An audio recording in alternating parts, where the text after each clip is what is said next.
Assalamualaikum warahmatullahi wabarakatuh. Alhamdulillahirabbil alamin. Allahumma sholli ala sayidina Muhammad wa ala alihi sayidina Muhammad. Apa kabar anak-anakku?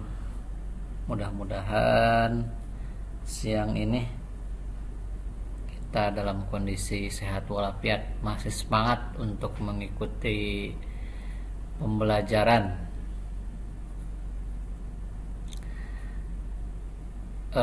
di kegiatan belajar 8, 9. Silakan kalian baca materinya, itu masih tentang desain grafis. Dan kita sekarang masuk ke kegiatan belajar 10 tentang pengenalan aplikasi pengolah grafis. Tujuan pembelajarannya adalah: 1. Memahami dasar aplikasi pengolah grafis. Yang kedua, dapat menyajikan desain teks menggunakan aplikasi pengolahan grafis. Nah, aplikasi yang akan kita gunakan di sini untuk pengolahan grafis adalah aplikasi Photoshop. Silahkan gunakan Photoshop versi berapa saja, disesuaikan dengan kondisi PC atau laptopnya masing-masing. Mengenal dasar Photoshop.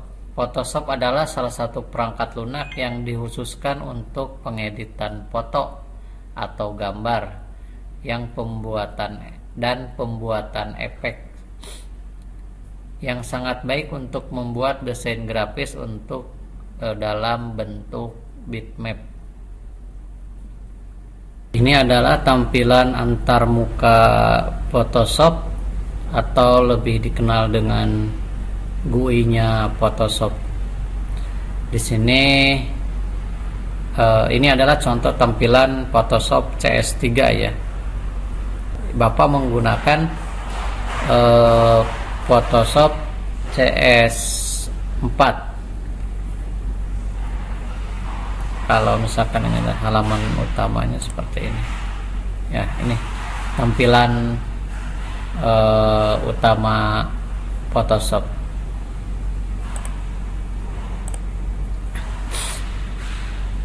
Di sebelah kiri ada tampilan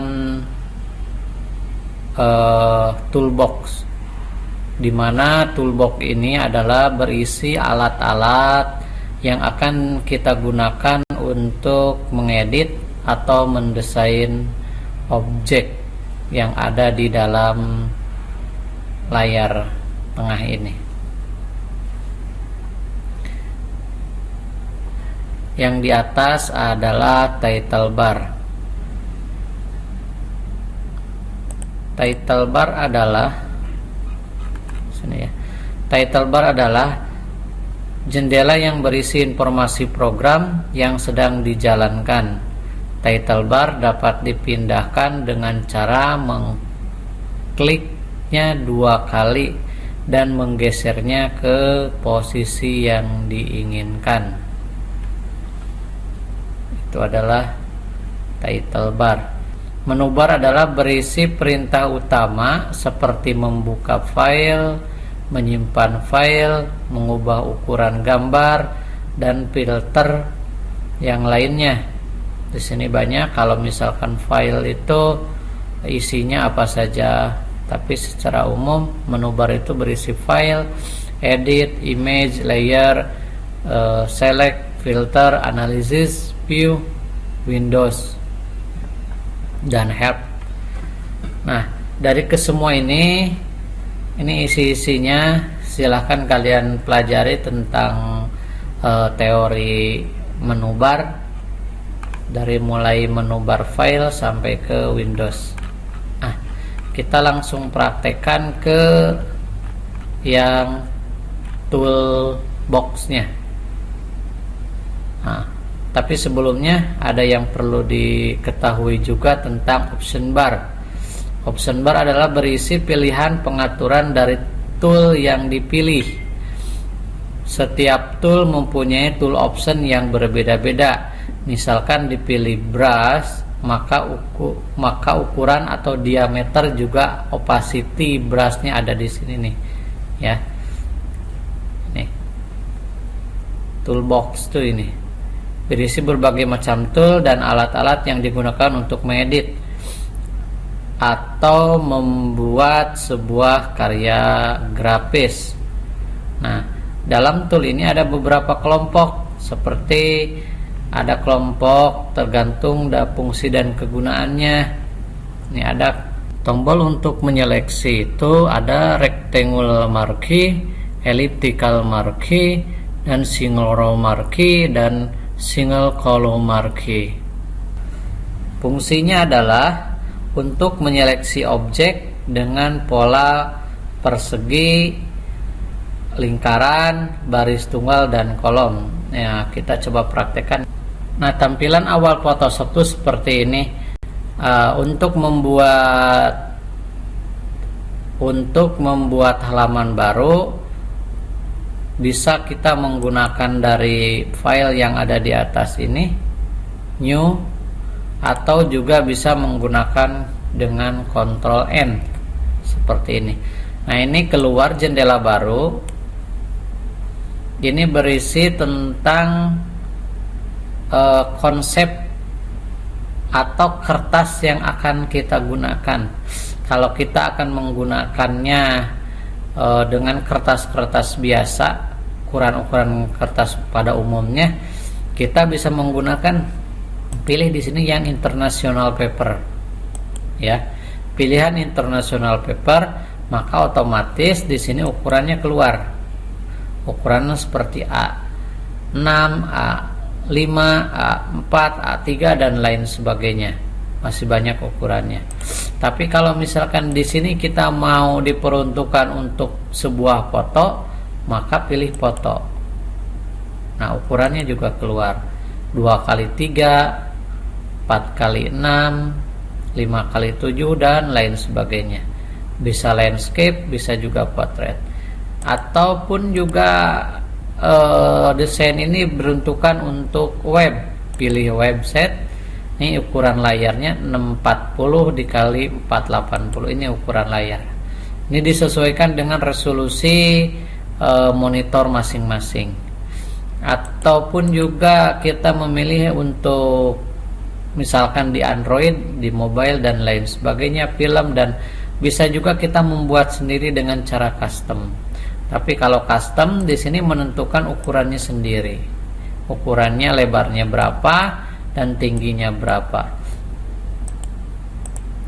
Resolusinya berapa, pewarnaannya, warnanya kita pilih yang RGB karena kita menggunakan desain grafis bitmap. Lain lagi dengan nanti kalau memilih yang CMYK, itu adalah untuk desain grafis vektor ya. Nah, misalkan kita akan memilih international paper dengan ukuran A4. Kenapa A4? Karena nanti agar hasilnya bisa di print out ya. Kalau A4 kan printer dan kertasnya itu banyak. Kalau udah selesai ini baru kita oke. Nah, di sini ukurannya, ini yang kebetulan yang dipilihnya adalah portrait ya. Nah, kita akan mempraktekkan rectangle marquee, elliptical marquee. Kita masukkan dulu salah satu gambar.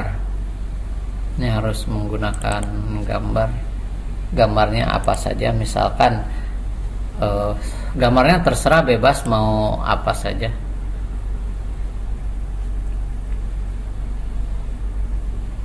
Nah, rectangle marquee, elliptical marquee, dan single row marquee, dan single column marquee. Ini sama, yaitu untuk menyeleksi objek dan memindahkannya ke tempat lain. Nah, yang jadi perbedaan di antara tool ini adalah bentuknya.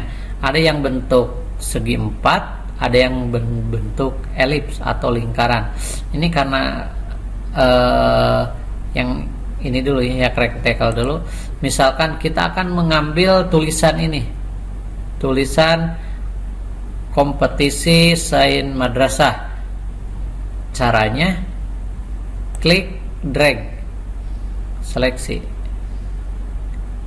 Nah, di sini ada garis putus-putus. Nah, jangan dilepas dulu, klik kirinya sebelum area terseleksi sesuai dengan kemauan kita.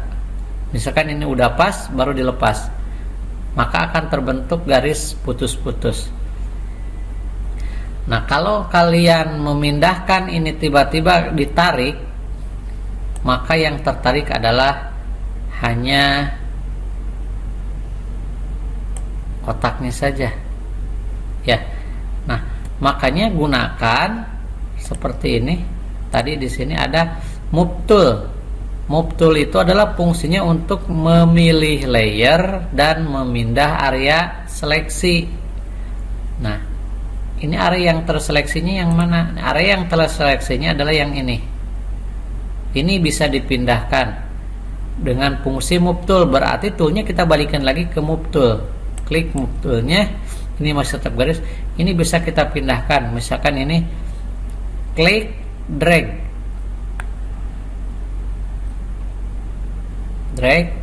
tuh,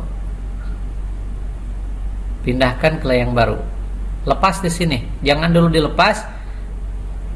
Kalau udah pas baru lepas, maka pindah. Nah, gimana gambar yang aslinya? Gambar yang aslinya tidak berubah, tapi ini bisa pindah. Oke, lanjut ya. Yang kedua adalah elliptical.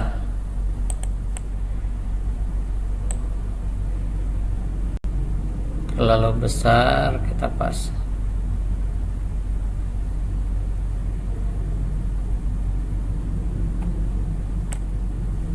Coba ini.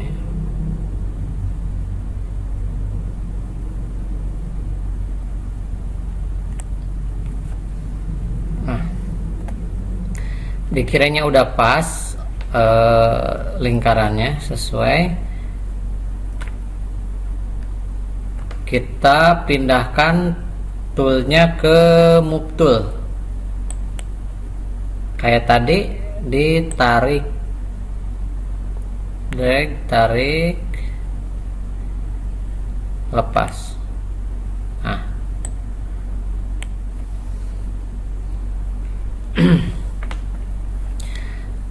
nah, kalau sudah di halaman baru, ini kalau mau diperbesar gunakan Ctrl T.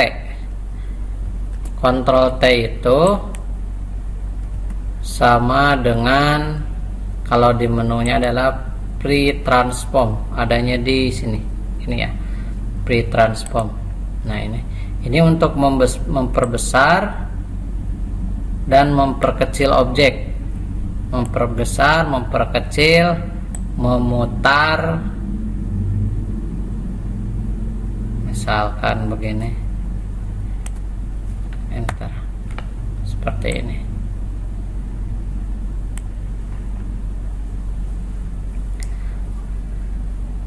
Oke ya, itu fungsi dari tool yang ada di kelompoknya seleksi. Untuk pertemuan ini cukup sampai di sini saja. Terima kasih atas perhatiannya. Wassalamualaikum warahmatullahi wabarakatuh.